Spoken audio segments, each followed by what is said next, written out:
Yay! We will be talking about a lot of football on the pro and the semi-pro level, which is now college football. Who is in the playoffs for both college football and the NFL? And we'll be breaking down a little bit of what the rookies were able to do in the NFL for the season. So we got to start first with just pain. But a lot of sports is just pain. And for everyone out there who's listening to this podcast who happens to be a Baltimore Ravens fan, this is not me crapping on you. This is legitimately just me saying, damn, that was bad. Due to the fact that the Ravens were able to miss a kick in the very end. And I think that kick, we talk about the margins of error a lot being so thin. That kick, I think, is going to end up costing John Harbaugh his job. The Ravens have missed the playoffs for the first time in 4 years. This season for the Ravens has been tumultuous, to say best. They start off 1-5. They get all the way back up over 500. Their quarterback got hurt, and then now they are sitting at home in the postseason after missing a 47-yard field goal. And I think at this point, the Ravens and the Bills have the same similar things in common in the sense that they have two MVP caliber quarterbacks. And they have never been to the Super Bowl with this coach and quarterback combination. And Nick Wright, for First Things First, was making the point that in the every quarterback who's won an MVP has gotten to the Super Bowl in the first 5 years with their coaching, except for Lamar Jackson and Josh Allen. Now, Josh Allen can alter this a bit. We'll get to his playoff status in a second, but it seems like it's very much over. I have some Baltimore Ravens fans in my life who never let me forget how much they hate their team. Just in general, I always get very interested in fans who almost hate watch their team, where it's like, if I keep like putting out this negativity all the time, when the team loses, I won't feel as bad, but when they win, I'll be elated. Frankly, I think that's a little strange. To each their own. And yeah, like this Ravens team was the team that I picked to win the Super Bowl this year, and they fell flat on their face. And they never, in my opinion, caught any type of rhythm, any type of real momentum. They just kind of beat up on a lot of bad teams, which you can do in the NFL when you have a quarterback like Lamar Jackson, and the Ravens have talented pieces around him specifically. But it definitely is an end of an era in the sense that I do think that they will part ways. Coaches of this stature, of John Harbaugh's stature, don't get fired. They get, mutually agreed upon to leave. But I do think he'll be fired. And it'll be interesting to see if John Harbaugh will want to wait right now to get the coaching job. Currently, we have a bunch of head coaching openings in the NFL. I think that if he is let go, he will rise to the number one candidate out there for any job. And I think John Harbaugh will get a job if he wants to keep coaching. Whether or not he wants to do that or not, that's up to him. And no one knows that far ahead. But it is very much a question mark whether or not that this guy is actually going to want to do that, and where it's going to lead for Lamar, right? Lamar Jackson is in a very interesting part of his career. Normally, that is the age where quarterbacks are either squarely in their prime or really just enter, their prime of their career. We've seen several quarterbacks: Brady, Manning, Drew Brees, Phillip Rivers, Ben Roethlisberger, give you great seasons post that, right? Matthew Stafford might win an MVP. He's 36 or 37 years old. But Lamar is not like that. There are stats showing that he is running a lot less this year. And I think everyone knew that his career wasn't going to be that of Brady's, where he was going to play 20 plus seasons in the NFL. He seems to me in ways to be slowing down. This is what you at least thought. But then if you watch that game, he made some plays, like the play where he basically sidestepped two guys trying to hit him, came out of it and threw the first of the deep passes to Zay Flowers, and he did the second one the next time the Ravens had the ball. I still think this guy is a great player. And I don't necessarily know if I believe reports that the team wants to trade him or get rid of him. The quarterbacks are too hard to find, and you're not going to find a quarterback definitely not as good as Lamar right now. And if you try to go that way, it's going to have to be a guy on a rookie deal that you develop into this type of player. But I do think that the sunsetting is going to happen faster for him versus the Mahomes, the Allens, just because those guys are just so much bigger and haven't really dealt with a lot of injuries. I know Patrick Mahomes just tore his ACL. Burrow's interesting because his franchise is terrible, and so we'll see if he stays with them or decides that he wants out. But I think Lamar is in a very pivotal point where I think that the new coach that gets him knows that they got to get this Super Bowl now, right? They can't wait 2-3 years to try to build this thing up. The roster is the roster, and you got to get this thing going the way it is now. And I am interested to see how exactly he is going to transition into the second half of his career when it very clearly shows you that he's not going to be running as much. Not saying he won't still be an effective runner. This guy's not going to turn into a statue back there. However, how is he actually going to be able to attack defenses going forward if he is not the same type of runner that he was earlier before? All right. Enough talking about teams that aren't in the playoffs. We're going to talk about the playoff teams. Yes, the playoff field is set. We have all the teams that we are in. The two teams with the bye, we have the Seahawks and the Denver Broncos. They will not be playing over this weekend. But then we will have the matchups of the Bears taking on the Packers for the third time. We will have the San Francisco 49ers traveling east to face the Philadelphia Eagles. And then we have the Los Angeles Rams taking on the Carolina Panthers, who, my God, is the NFC South, a terrible division. The Panthers, I think, lost like the last 3 games and backed their way into this division. Shout out to the Falcons. And then over in the AFC, we will have the Patriots taking on the Chargers. We will have the Jaguars taking on the Bills. And we have the aforementioned Steelers hosting the Houston Texans. Okay.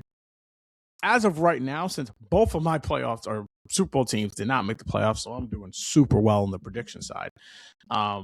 This is going to be a very tough field to kind of pick. But I think the main thing that's so interesting is that you can honestly, to me, outside of, I would say, the Steelers, the Panthers, the Chargers, I have a hard time picking just because it's not really the Chargers. They're so beat up on their offensive line.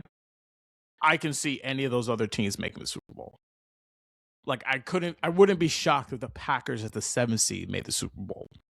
The Bills make the Super Bowl. We're going to get to Josh Allen a little bit later because it's so open, right?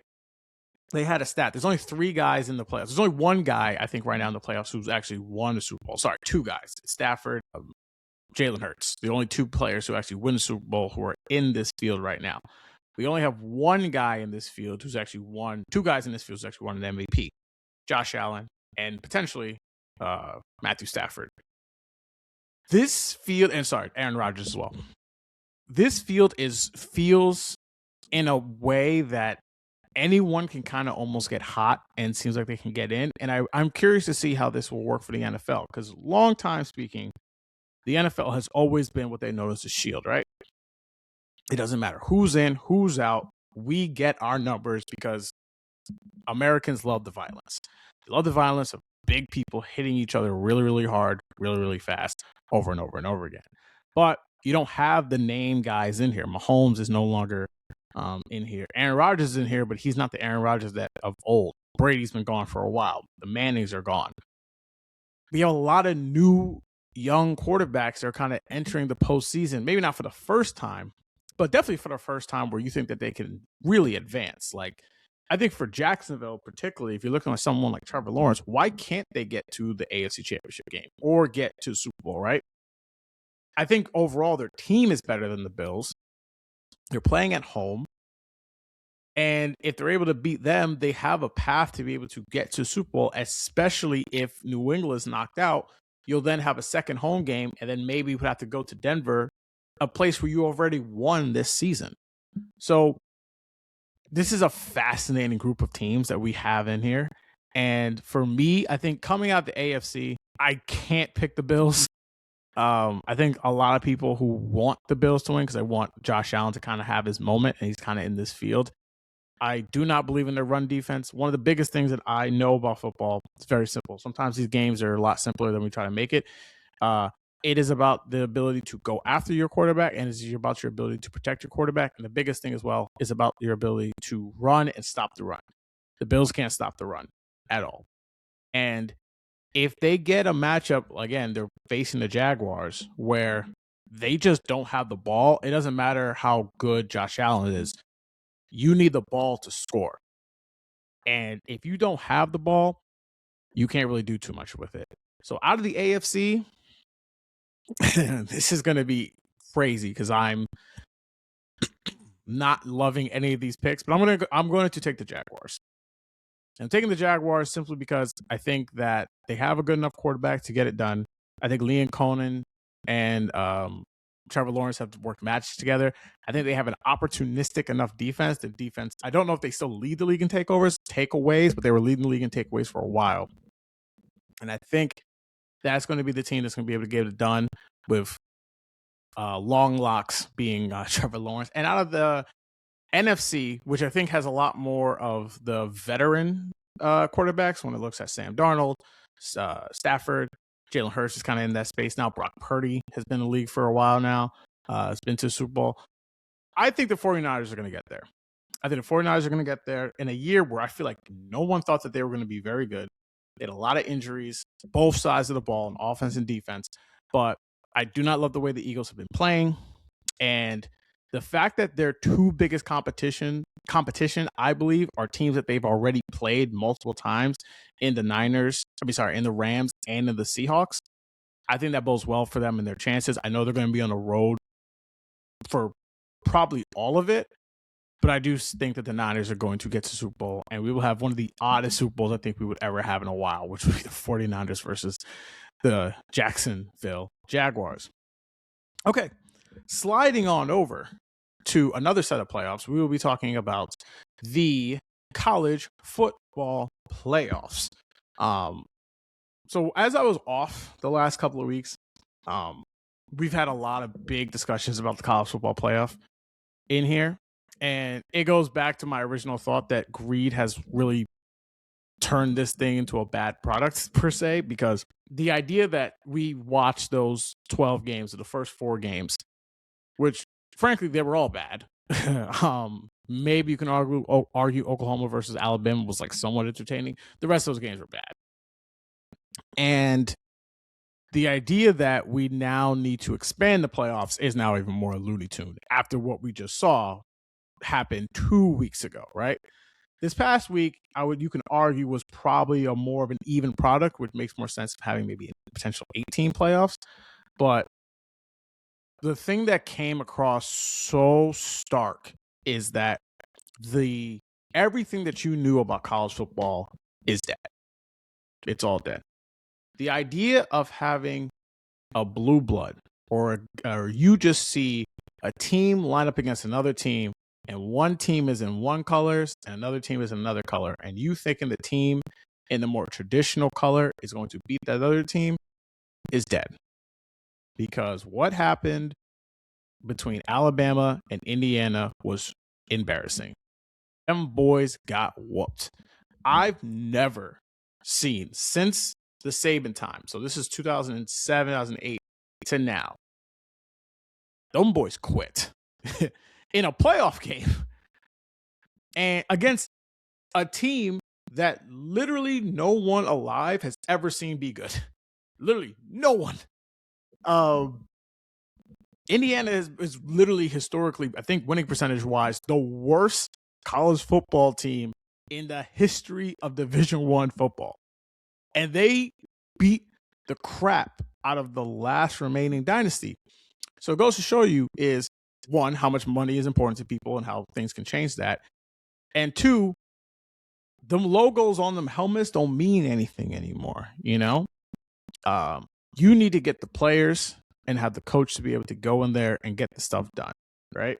So now you have probably one of the most interesting group of 4 teams that we've had in this since this playoff has started, even when we just went back to the 4-team playoff, because there really aren't any, I would say, blue bloods. Is Oregon a blue blood? I wouldn't say that because they haven't won a national championship, but we have Oregon, Indiana, Miami, and Ole Miss going forward.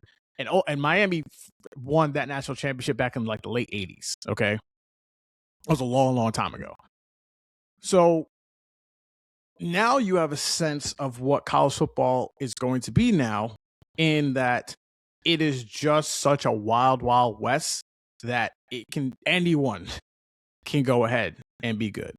And what you're seeing now is it almost transformed into truly what I think a lot of people have considered it to be. It's just semi-pro ball, right?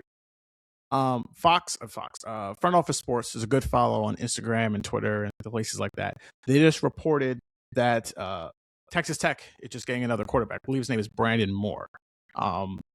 Right now, currently, Brandon Moore is projected to get $5 million. Sorry, Brendan Sprouse. I believe that's how I say this last man's name. Sprouse. Yep, we're going to go with that. I'm not sure if I spelled your name wrong, my brother, but listen, welcome to Being Black. He is going to be the quarterback of the Texas Tech Raiders. And he right now, just next season, is going to get $5 million. He's going to be right now the highest paid quarterback in college football. We'll see if that changes with any of these other quarterbacks coming back or renegotiating their deals. I think the way that this is happening and how the changes are affecting the draft, in the sense of, like, if you're a college football player and you're like, listen, I don't know if I'm good enough to become a pro player, there's no reason for you to even try and go into the NFL. Right now, Trinidad Chambliss, who's the quarterback of Ole Miss, who might lead them to a national champion, is fighting. When is the last time you've seen a guy fight who's in the spotlight, had an excellent game? I think if he came out right now, you would have to think off of his hype alone, it's going to be a late first round pick, is fighting to stay in college. And I think the reason why he's doing that is because he knows that if he goes to college, stays in college, he's going to get somewhere around that kind of money for just another year. So if you've already made your money, now Trinidad, I don't believe, made as much money so far, because when he went to Ole Miss, he was considered to be a backup. He only got in because the starter got hurt. So whether it is Ole Miss or there's rumors that he might try and go to LSU to link up back with his old coach, who they seem to now need a quarterback, he's fighting to stay in college. And I think that it is completely changing that, and we can get more into the NFL draft in a little bit with all the other rookie quarterbacks. Of it makes more sense just to stay and to try to keep transferring around and try to get more eligibility and stay around and collect the $1, the $2, the $3, some odd $1 million you might get. This is life-changing money. If you go to the NFL, you're not guaranteeing any of this. So, well, I think that this has become a complete and utter joke of a system where there's no loyalty to anything, whether it's coaches, whether it's players, whether it's assistant coaches. And I do think there can become now like bad agents who come through and kind of like make their money in these ways. The fact of the matter is that there's now so much money in college football and college basketball that I think that less and less guys are going to find the desire, unless you are absolutely sure you're going to be a first round pick or maybe even a top 15 pick, of leaving school and going to play professional football. And I think all of that has made it so that there is no longer these big bads out there. The big bads that are out there are the guys with the biggest money. And if you have big time boosters like Texas Tech does, you will have a chance to compete for a national championship, even though, again, they looked terrible against Oregon down in Miami on that day. But also, we are covering what has now been coined, because we are recording this on Monday the 5th, on Black Monday. Plenty of NFL coaches have been fired already. there is a very interesting time who has been fired and how many of them are actually going to be either finding another job or be able to stay for around. But as of right now, we have 6 coaches who are fired. We have 6 openings. The Cardinals fired Jonathan Gannon. We also have the Raiders firing Pete Carroll. We have the Browns letting go of Kevin Stefanski. More on him in a second. The Falcons fired not only Raheem Morris, but their general manager as well.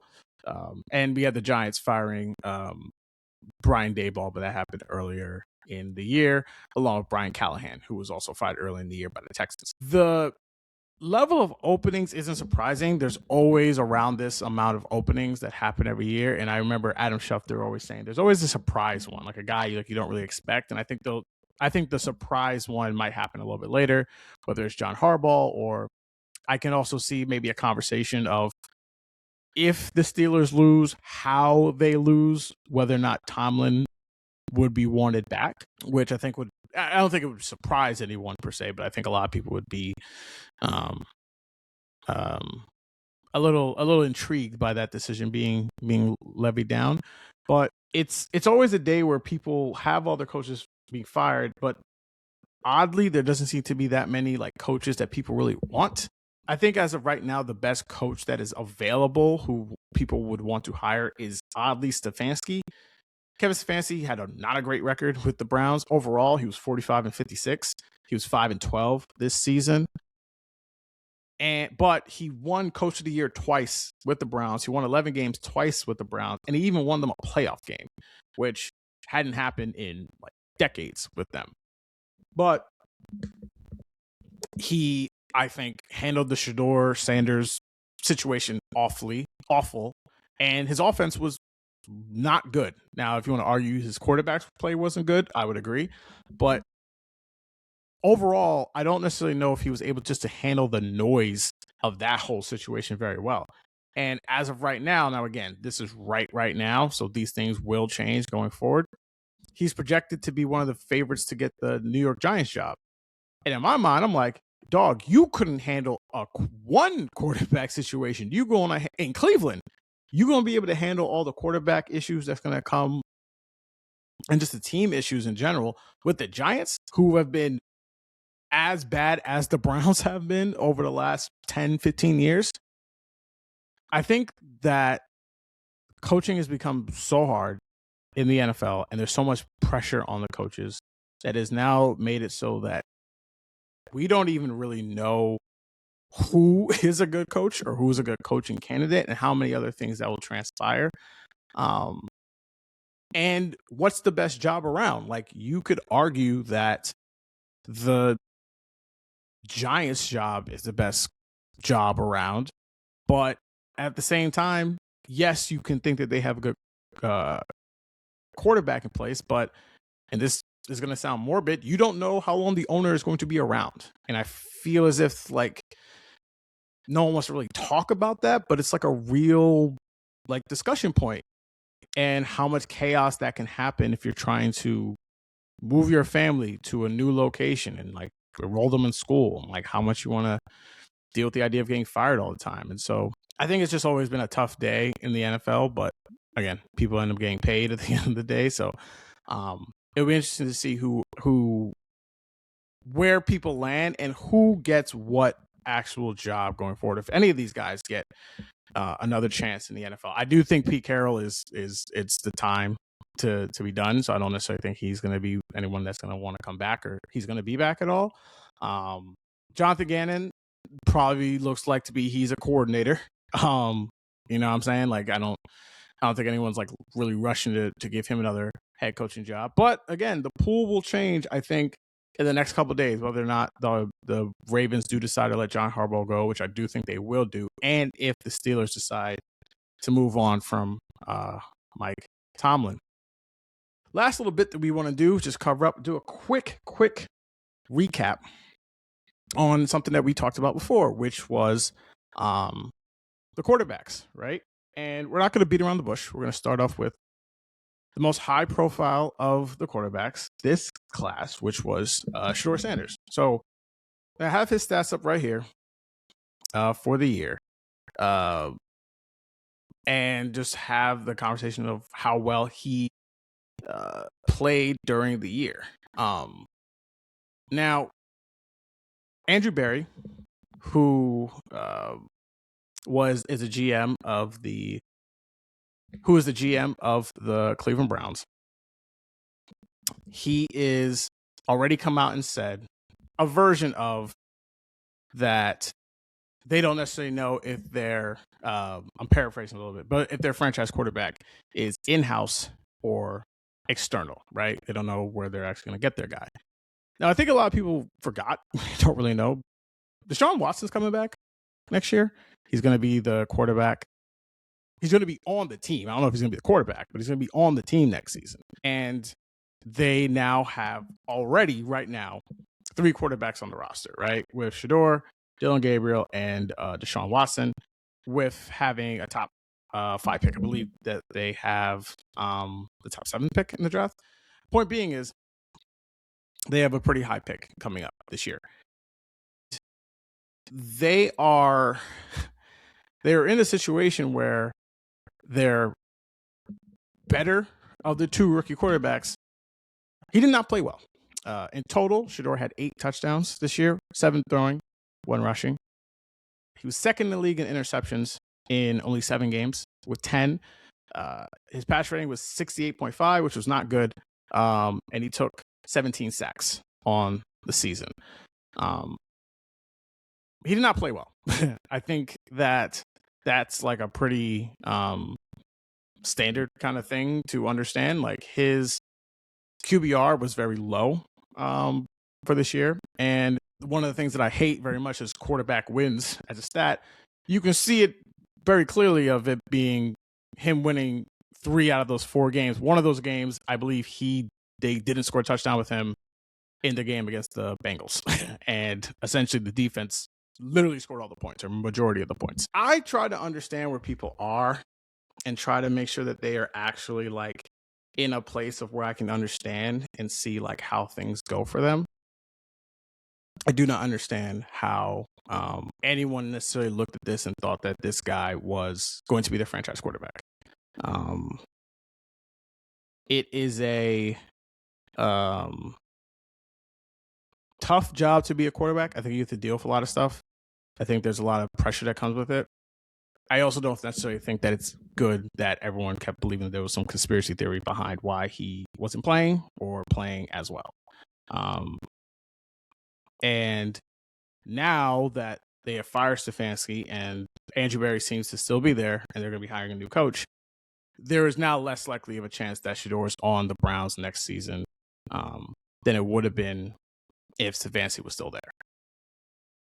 And I don't necessarily know if people have like gathered that. I know a lot of Browns fans were like celebrating that that Stefanski was gone, but the new coach is going to want to draft their own quarterback. And if you have 3 guys, one guy who is one of the nastiest human beings on the planet, and 2 other quarterbacks who were mid, is honestly giving them a compliment, they're going to probably draft the quarterback. Now, where they draft that quarterback will be an interesting discussion. Again, we just talked about before of like, outside of Mendoza, there's no real clear understanding of how many other quarterbacks are going to come out. Dante Moore has been rumored of he will come out. Now there's a discussion by Todd McShay, who's one of the best draft evaluators in the business, saying that they are going to try and call the Raiders to see if Moore would be a consideration for them at the pick. And I guess if he's not, that Moore is going to go back to Oregon, which shout out to the Jets, man. Just finding ways to not get good talent. But what Cleveland actually wants to do with their position, I think, will be large part based on who actually is available. There will be quarterbacks available, highly touted quarterbacks available for them to be able to get. That's going to be a little bit of an issue or a discussion. Jackson Dart, who's a quarterback of the Giants, who's also kind of a little bit in this situation as well, had a very good rookie season. Threw for over 2,000 yards. So he right now is 3rd. Pretty decent, pretty decently behind both Terrion McMillan, who was the wide receiver for the Panthers this year. And there's Trayvon Henderson, who is the running back for the Patriots. He's ahead of Tyler Shuck, and that's the only other quarterback that's on the list with him. I don't think, me personally, as much as I like Dart, I don't think he should win the award. Just, it's not that I don't think he played well. Maybe there's a little bit of a curve for him playing quarterback. I just think that consistently throughout the year, I just think that McMillan was probably the best rookie around. I'm not even going to say making the playoffs because, again, that Panthers team was struggling, to say the least. But he at least seems to be a guy that's going to be able to show that he can be a quarterback of the future, but who also needs a new coach to come in. And finally, also with Cam Ward, the most untalked about number one pick in, I think, the history of number one picks. No one talked about this guy like all year. I don't know if that's a Tennessee thing. I don't know because they were bad, but like the Giants were bad, the Browns are bad, and Shedeur and Dart definitely led conversations nationally so far. I can't tell you what to make about Cam Ward. I think he is good. I think he will be their starter next year. I do not know if Tennessee is going anywhere. But the one thing I will say for the difference between, I would say, the Browns and definitely the Giants is Tennessee probably plays in the most volatile division in the NFL, which is the AFC South, where, like Jacksonville last year that won 4 games, you can easily tell me that the Titans somehow won 10 games, not even like 13, 10 games, and made the playoffs next season, just because there is so much up and down nature that takes place in that division that it is something that can be done. Possible, yes. Probable, not. But that was just kind of like a quick grade on the rookies for this year. All right, everyone. Thank you guys again for listening for the Men Who Cry podcast. Like I said, like, subscribe, review, tell a friend, tell a friend, tell a friend, tell a friend. And we'll be back to talk to you guys later in the week. All right. Peace, y'all.